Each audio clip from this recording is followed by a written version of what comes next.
Bismillahirrahmanirrahim. Assalamualaikum warahmatullahi wabarakatuh. Waalaikumsalam warahmatullahi wabarakatuh.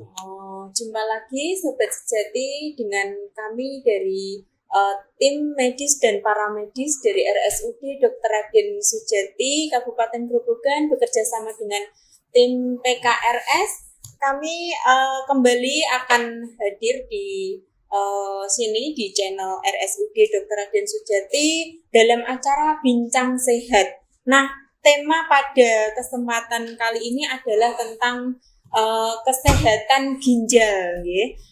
Pada kesempatan kali ini kita menghadirkan dua ahli atau dua expert narasumber. Yang pertama adalah beliau Dr. Bambang Pujianto, spesialis penyakit dalam. Selamat pagi dokter. Selamat pagi Mbak Ika. Iya dok, sehat dok. Gimana kabarnya dok? Baik-baik. Yang kedua narasumber kita adalah dari paramedis atau dari keperawatan. Beliau adalah Nurse Teguh Purwanto, sarjana keperawatan, magister keperawatan, spesialis kesehatan medikal bedah. Selamat pagi Pak Teguh. Pagi Mbak Ika.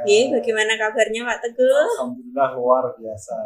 Sudah siap mengisi bincang sehat kita pada kesempatan pagi ini? Insya Allah. Siap. Nah, Sobat Sejati, kita seiring dengan atau senada dengan memperingati Hari Ginjal Sedunia, pada hari Kamis kemarin ya dok, tanggal 9 Maret. Pada kesempatan kali ini kita akan sedikit berbincang tentang penyakit ginjal dok, ya, karena kita melihat bahwa angka di dunia itu dari 10 orang sehat kita dapatkan satu.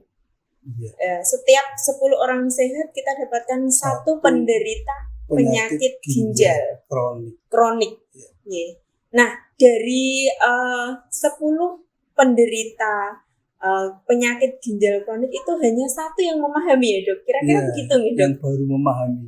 Baru memahami. Yang 9-nya belum mengetahui bahwa dia sedang sakit ginjal. Nah, sedangkan kita ketahui bahwa pemahaman atau pengetahuan seseorang terhadap penyakitnya itu sangat berpengaruh terhadap proses penyembuhan atau perawatannya, kira-kira begitu Nah, pada kesempatan kali ini nanti ada beberapa pertanyaan yang sudah masuk di kami mengenai itu seputar penyakit ginjal.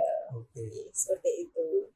Mungkin bisa langsung saja ke medis dulu Dokter Bambang untuk pertanyaannya. Yang pertama, ini dok, jadi kalau penyakit ginjal itu kan banyak sekali ya yang menderita, apalagi di daerah Grobogan ini. Kira-kira menurut Dokter Bambang dari rentang usia berapa atau mungkin lebih banyak diderita kaum laki-laki atau perempuan? Seperti itu dok. Iya. Terima kasih Mbak Eka. Rentang usia yang terkena penyakit ginjal kronik secara statistik itu pada usia 64 sampai 64 sampai 75 tahun. Tetapi kalau melihat pengetahuan dari observasi saya selama di instalasi hemodialisa, angkanya agak beda, yaitu di angka 44 sampai 55 yang terbanyak. Usianya Iya. Lebih muda ya? Iya.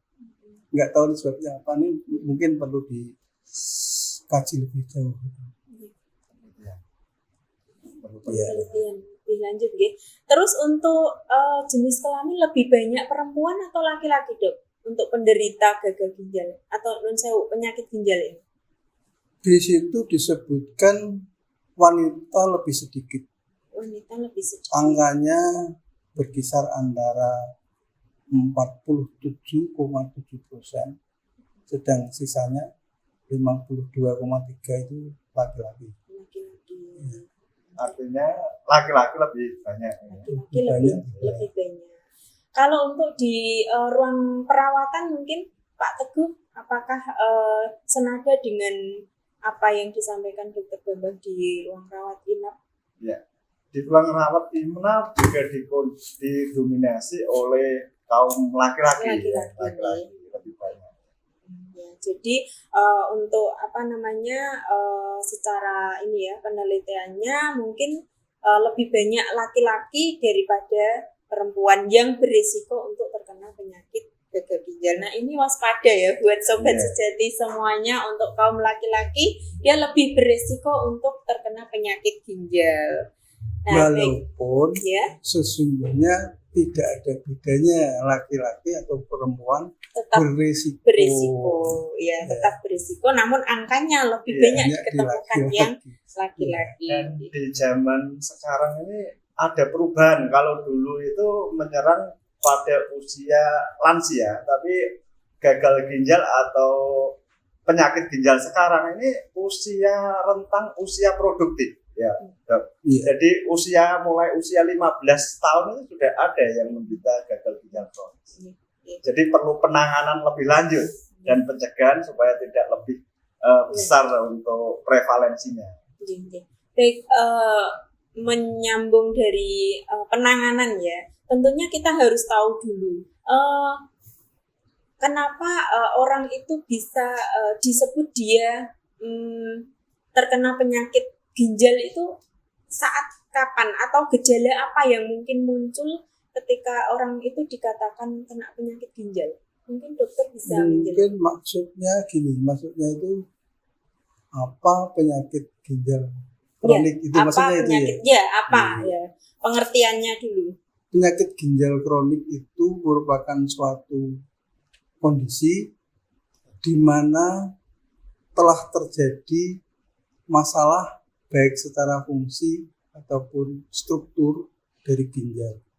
Itulah penyakit ginjal kronik. Kalau akut biasanya itu rentangnya itu sekitar kurang dari 3 bulan. Kalau sudah dialami lebih dari 3 bulan biasanya disebut kronis. Kalau akut itu artinya kurang dari 3 bulan itu dia bisa sembuh gitu ya dok? Sebetulnya semua penyakit ginjal akut mestinya harus sembuh mestinya dengan penanganan yang baik. Kalau penyakit ginjal kronik beda, karena penyakit ginjal kronik pada dasarnya adalah kelanjutan dari penyakit ginjal akut yang tidak tertangani dengan baik. Sehingga untuk penyakit ginjal kronik sendiri itu punya sifat menaun, progresif, dan irreversible. Tidak bisa kembali ke normal. Kalau yang menahun itu gimana dok? Apa maksudnya diderita kronisnya itu bertahun-tahun seperti itu? Kronis progresif ya, jadi dia itu berjalan terus melewati 3 bulan dan ini tidak berhenti. 3 bulan, 4 bulan, 6 bulan itu, dan itu semakin hari tidak semakin baik tetapi semakin jelek. Itulah yang disebut progresif. Berarti dan irreversible, tidak kembali lagi. Tidak kembali ke semula ya. Sehingga pada akhirnya kan kita nanti jatuh pada gagal ginjal terminal dan ujung-ujungnya harus melakukan cuci darah. Itu sebetulnya. Ini untuk organ ginjal itu tidak ada regenerasi seperti organ hati. Kalau hati rusak kan ada masa regenerasi. Tapi kalau ginjal itu sudah permanen ya. Begitu dia strukturnya rusak, dia tidak bisa kembali ya. Atau irreversible. Dan tadi dari Dokter Bambang menyampaikan bahwa kondisi gagal ginjal atau kerusakan penyakit ginjal ini kita kembali ke fungsi ginjal, di mana fungsi ginjal itu adalah menetralisir racun atau limbah-limbah, yang mana limbah-limbah ini akan disalurkan berupa urin. Tapi kalau sudah rusak fungsi ginjal ini, maka limbah itu bisa menumpuk di dalam tubuh, begitu ya dok? Limbah semakin banyak kondisi tubuh semakin tidak. Nggih. Baik, untuk pengertian mungkin sudah jelas nggih. Terus tanda dan gejala yang muncul di awal itu seperti apa, Dok? Untuk Tanda penyakit dan ginjal. gejala Nggih. penyakit ginjal. Nggih. Tanda dan gejala penyakit ginjal itu spektrumnya sangat luas ya. Sangat luas. Dari tidak bergejala sampai bergejala yang manifest. Itu tergantung dari stadium pada saat penderita itu ditemukan. Pada stadium-stadium awal mungkin tidak akan kelihatan gejala yang jelas. Itu biasanya malah ditemukan pada saat screening Oh, secara tidak sengaja. dari pemeriksaan Dari laborat pemeriksaan misalnya. laborat misalnya. Ureum kreatinin seperti Iya. itu ya, Dok. Lalu kemudian pada stadium-stadium awal gitu ada 3L dan 3M. 3L dan 3M. Apa itu? L itu lesu, lemah, lelah biasanya Lelah. sering itu. Oh, itu Di yang samping dirasakan oleh oleh si pasien, penderita. penderita. Kemudian 3M-nya itu mumet, mual, muntah. Oh. Biasanya itu. Tanda gejalanya itu ya, Dok ya. Itu terjadi akibat dari seperti yang dikatakan oleh Pak Teguh tadi, akibat dari tertumpuknya hasil sisa metabolisme yang tidak bisa dikeluarkan sehubungan dengan fungsi ginjal yang tidak optimal. Nah, untuk gejala berikutnya biasanya ditandai dengan tanda-tanda dari komplikasi organ yang terkena pada saat sakit ginjal tersebut. Jadi gejala komplikasi. Gejala komplikasi. Misalnya hipertensi itu berarti sudah kena kardiovaskuler. Kardiovaskulernya. Terus gatal, kulit kering, jadi itu sudah pada kulit bengkak. Oh, ya. Berarti itu untuk yang mungkin stadiumnya sudah Stadium lanjut ya, Dok ya. Karena itu manifestasi dari komplikasi ginjal, gejala dari komplikasi ginjal. Gitu. Baik, untuk berarti bisa kita simpulkan bahwa untuk tanda dan gejala awalnya itu adalah 3L dan 3M. Ya. Kemudian setelah itu mungkin jika ada masyarakat atau sobat sejati yang merasakan itu bisa kemana, Dok? Periksanya, Dok? Atau dia harus langsung cek laborat atau bagaimana gitu, Dok? Ya. Inilah yang menjadi masalah kita bersama sesungguhnya. Sehingga pada hari ginjal sedunia ini kan menjembatani kesenjangan pengetahuan. Jadi di sini yang dimaksud adalah kesenjang terhadap pengetahuan dari petugas dan ada kesenjangan di masyarakat umum. Ya, kalau misalnya masyarakat merasakan hal itu tadi, Dok, dia harus segera periksa atau bagaimana, Dok? Idealnya ya ada deteksi dini mestinya. Deteksi dini ya. Idealnya.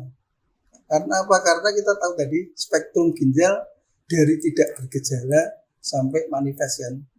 Nah, untuk yang tidak bergejala itu kan yang bisa mengambil posisi kan deteksi dini. Deteksi dini. Iya. Berarti deteksi dini itu mungkin si penderita atau orang yang merasakan itu bisa ini ya, Dok, datang ke rumah sakit atau ke fasilitas kesehatan untuk memeriksakan diri gitu ya, Dok ya. Iya, memeriksakan diri secara umum. Kemudian petugas kesehatannya menyadari bahwa perlu penelusuran adakah yang bersangkutan menderita penyakit ginjal kronik sehubungan dengan angka 110 tadi. Ya. Mungkin bisa disarankan untuk cek laborat atau yang lainnya gitu ya, Dok. Iya. Nah, kemudian langkahnya itu kan ada 3 yang penting. Untuk penelusuran itu 1 anamnesis, 2 pemeriksaan fisik, dan yang ketiga pemeriksaan penunjang. Oh. Itu sudah format baku untuk kesehatan ini. Baik dok, untuk di daerah Grobogan ini kan banyak sekali ya dok, angkanya kalau tidak salah 133.150 jiwa ya dok ya, penderitanya ya dok ya. Nah ini apakah faktor geografis di daerah Grobogan Purwodadi yang katanya berkapur ini nggih, itu apakah berpengaruh dok terhadap kejadian penyakit ginjal ini dok? Sedikit saya koreksi ya. Angkanya dok. Angka yang Mbak Ika sampaikan itu sudah angka internasional ya. Oh itu internasional ini. Kalau kita memproyeksikan angka itu ke Grobogan, penduduk Grobogan, angkanya seperti itu. Jadi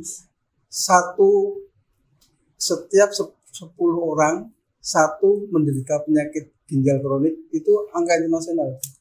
Internasional. Karena kita hidup di Purwodadi, angka-angka itu kita proyeksikan ke penduduk Purwodadi supaya nggak salah. Maksudnya begitu. Ini maksudnya gitu. Terus apa tadi? Ini faktor geografis di daerah Grobogan. Apakah yang daerah Grobogan ini kan cenderung berkapur ya? Ini apakah berpengaruh terhadap ini penyakit ginjal? Mungkin nanti bisa ditambahkan oleh Pak Teguh yang asli Grobogan nih Pak. Yeah. Artinya Mbak Ika ingin menanyakan faktor penyebab apa saja yang bisa menjadikan seseorang gagal ginjal kronik, itu maksudnya gitu ya? Kira-kira begitu. Saya tangkap. Nah, untuk gagal ginjal kronik itu sebenarnya ada 3 faktor penyebab utama. Ya. 3 faktor. Faktor pertama adalah faktor prerenal. Kemudian adalah faktor renal, dan yang ketiga adalah faktor penyebab postrenal.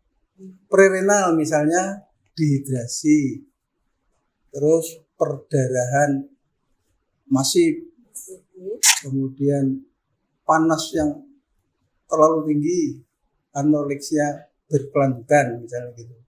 Itu prerenal contohnya. Yang renal itu misalnya langsung mengenai ginjalnya sendiri, misalnya penyakit lupus erythematosus SLE misalnya. Bisa langsung ke ginjal. Iya, itu yang bisa menyebabkan gagal ginjal. Terus berikutnya adalah misalnya kista polikistik ginjal, batu ginjal. Nah, ini mungkin yang ditanyakan mungkin mau diarahkan tadi. Karena batu, itu terkait dengan konsumsi air berkapur. Mungkin yang dimaksud itu ya. Tetapi ingat Mbak Eka, sekarang ini ada kecenderungan masyarakat walaupun airnya berkapur, sing diminum tidak berkapur. Karena ada minuman gitu. Orang memilih yang sudah diolah. Jadi itu suling ya. Artinya bisa iya, bisa tidak. Mungkin menurut Pak Teguh nih yang banyak terjadi di masyarakat ini seperti apa Pak Teguh? Apakah masyarakat banyak mengkonsumsi air yang sudah diolah atau masih mengkonsumsi air asli dari tanah Grobogan? Pengalamanmu Pak Teguh. Ini terkait dengan fakta atau mitos biasanya gitu.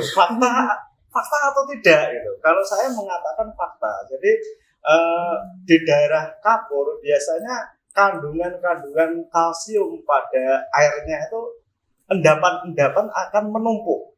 Dan tumpukan endapan yang diminum oleh masyarakat itu akan menghasilkan batu. Artinya banyak ginjal. Ya memang ya. Di daerah Grobogan ini memang banyak, berkapur dan batu ginjal ini tadi yang disampaikan dari Dr. Bambang bahwa sumbatan atau penyumbatan pada ginjal ini akan menyebabkan kerusakan pada ginjalnya sehingga fungsi ginjal menjadi rusak.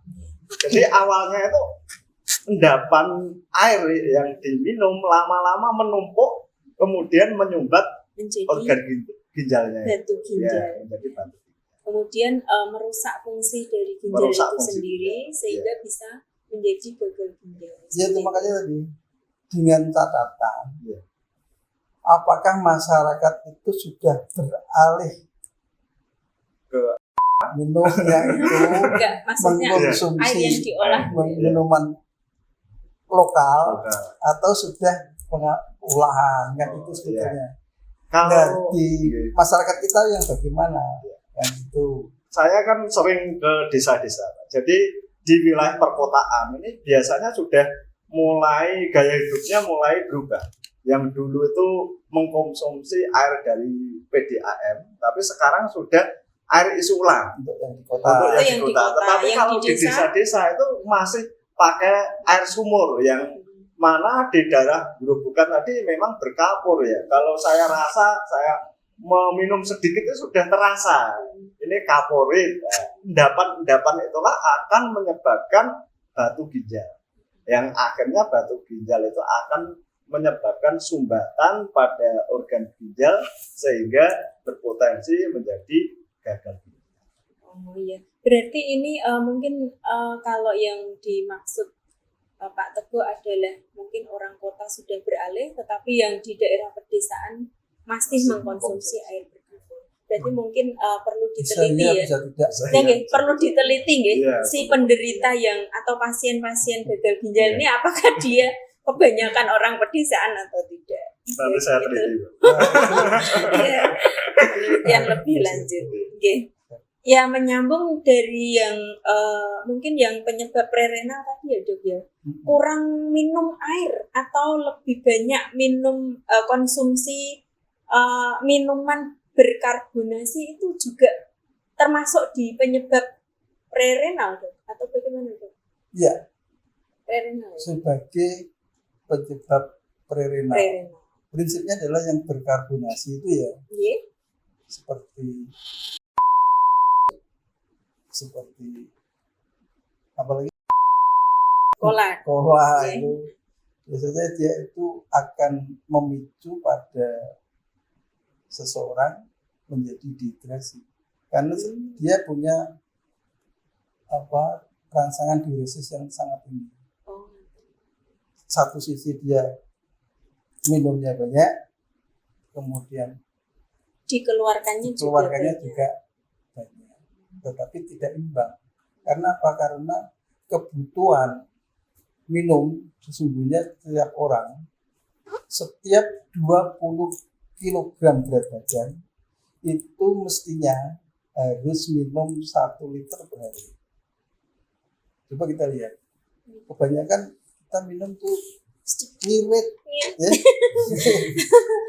Tidak sampai 2 liter minum. Iya. Padahal kayak Iya. Mbak Eka beratnya Saya aduh Dok. 50 bilangnya ya. Lebih Dok. 60 Dok. 60 berarti kan 3 liter harusnya Oh, sehari. enggak ada itu. Dok. Tapi ya kenyataannya kan 1,5 liter sudah Sudah banyak. tidak nganggap Oke. cukup kan. Oke. Itulah salah satu penyebab kenapa gagal ginjal kronik terjadi karena Padahal dehidrasi yang yang berkepanjangan. berkepanjangan. Kalau kita lihat minuman-minuman yang berkarbonasi itu banyak digemari di masyarakat ya Dok. Ya. Artinya boleh minum tetapi diimbangi dengan air putih seperti itu Dok. Ya, itu tugasnya Pak Teguh Tugasnya. biasanya ya. Itu Minum ya air umum. edukasinya ya. Iya, edukasi. Nanti kita edukasi Memang masyarakat ya Pak. minuman yang berenergi biasanya itu memiliki kandungan glukosa yang tinggi, sehingga glukosa yang tinggi menyebabkan penyakit diabetes. Nah, ini yang menjadi komorbid terjadinya gagal ginjal. Di samping Komplikasi. itu, di samping glukosa yang tinggi, Ya, dia kebanyakan mengandung kafein. kafein. Ya. Kafein itu merangsang untuk meningkatkan tekanan darah. Dan tekanan Iya. darah juga merupakan bagian dari penyebab Gagal. prerenal. Nah itu Ya. sobat sejati ternyata secara ilmiah kita ketahui bahwa minuman berkarbonasi yang Bukan mitos. bukan mitos, artinya fakta bahwa minuman-minuman itu menyebabkan penyakit ginjal atau gagal ginjal ya. Berarti untuk sobat sejati semua yang penyuka minuman-minuman berkarbonasi itu mungkin bisa diimbangi dengan minum air putih yang cukup seperti itu, cukup banyak. Okay. 20 kilogram 1 liter. 1 liter. Itu harus kita sosialisasikan. Ya, setiap 20 kilogram berat badan berarti wajib membutuhkan 1 liter air untuk Ini seimbang yang seperti betul itu banyak minum atau minum banyak? Banyak minum banyak. Bisa Banyak. dua-duanya. Bisa dua-duanya. Istilah saja. Ya, ini pertanyaan lagi, Dok. Nah, untuk orang yang sudah diketahui dia gagal ginjal itu, pengobatan atau tindakan yang dilakukan selanjutnya itu apa, Dok?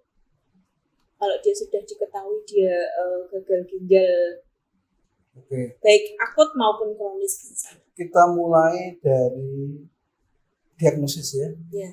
Jadi untuk diagnosis yang ideal, diagnosis gagal ginjal itu kita mulai dari deteksi dini. Ya. Kalau deteksi dini sudah ketahuan, terus kita meningkat pada penelusuran terhadap stadium gagal ginjalnya sudah pada derajat 1, 2, 3, atau 4, atau 5. Iya. Setelah kita ketahui derajat gagal ginjalnya, kita mulai mengintervensi sesuai stadiumnya. Ya. Nah, pada akhirnya nanti kalau itu mencapai pada gagal ginjal tingkat akhir, ya pengobatannya kita sudah ya. Gitu. Untuk yang sudah kronis ya, Dok. Bukan yang sudah kronis, tetapi Stadium 5. sudah masuk pada stadium terminal atau stadium 5. Gitu. Kan ada 5 stadium tadi. 5 stadium. Kalau sudah di stadium 5, dia harus melakukan Terapi pengganti ginjal. pengganti ginjal Karena atau apa? cuci darah. Karena pada stadium tersebut artinya adalah yang bersangkutan ginjalnya sudah tidak mampu mengkompensir atau mengkompensasi kebutuhan metabolisme. Artinya kita tidak harus menunggu itu ya, Dok ya, untuk tidak harus menunggu di stadium itu agar nanti dicuci darah ya. Artinya ada tindakan-tindakan pada stadium 1, 2, atau 3 itu misalnya dengan apakah itu minum obat seperti itu atau ada tindakan lain gitu untuk yang di stadium sebelum stadium 5 itu. Ya.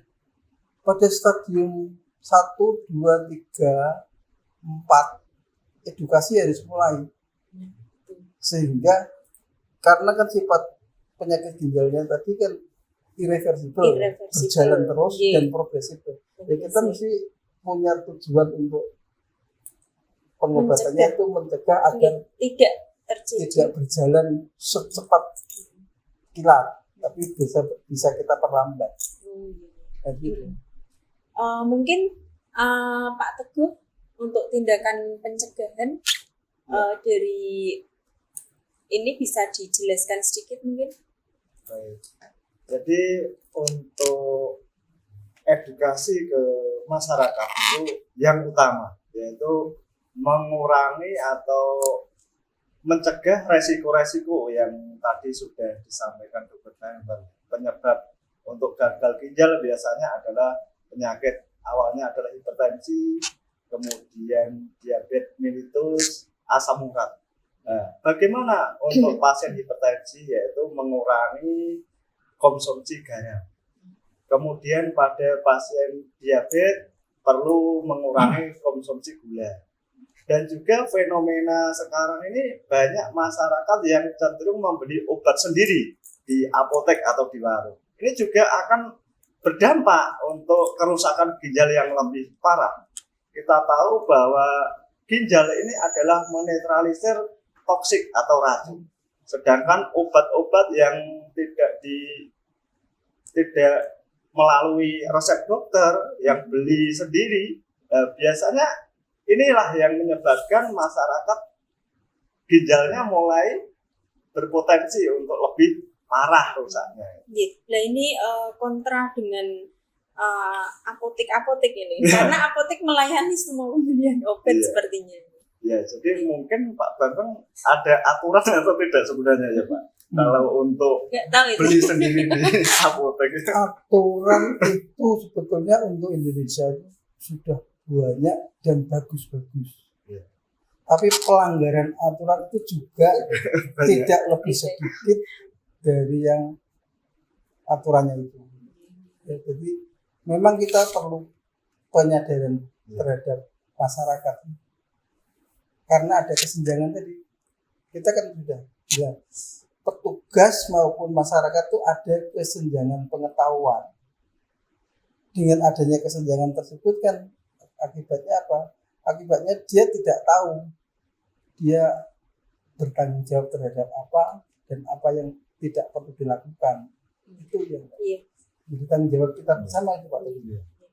Berarti edukasi harus terus berjalan ya Pak Teguh. Untuk melakukan pencegahan terhadap resiko-resiko yang mungkin terjadi pada masyarakat kita, yaitu tentang penyakit ginjal.